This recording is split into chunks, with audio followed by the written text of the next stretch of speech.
The Way to Wealth by Benjamin Franklin. Copyright BN Publishing. Online at bnpublishing.com. Courteous Reader, I have heard that nothing gives an author so great pleasure as to find his works respectfully quoted by other learned authors. This pleasure I have seldom enjoyed, for though I have been, if I may say it without vanity, an eminent author of almanacs annually now a full quarter of a century, my brother authors in the same way, for what reason I know not, have ever been very sparing in their applauses, and no other author has taken the least notice of me, so that did not my writings produce me some solid pudding, the great deficiency of praise would have quite discouraged me. I concluded at length that the people were the best judges of my merit, for they buy my works, and besides, in my rambles, where I am not personally known, I have frequently heard one or other of my adages repeated, with, as poor Richard says, at the end on't. This gave me some satisfaction, as it showed not only that my instructions were regarded, but discovered likewise some respect for my authority.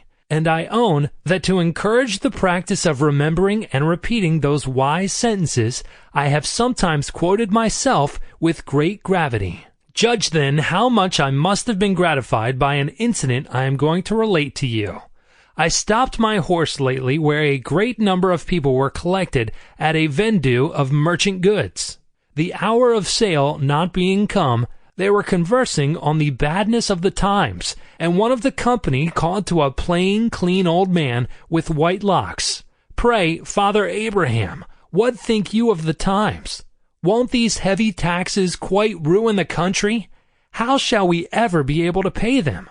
What would you advise us to?" Father Abraham stood up and replied, "If you'd have my advice, I'll give it to you in short, for a word to the wise is enough, and many words won't fill a bushel, as poor Richard says." They joined in desiring him to speak his mind, and gathered round him. He proceeded as follows.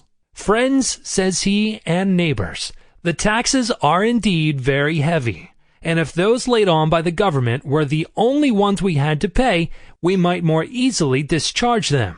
But we have many others, and much more grievous to some of us. We are taxed twice as much by our idleness, 3 times as much by our pride, and 4 times as much by our folly, and from these taxes the commissioners cannot ease or deliver us by allowing an abatement.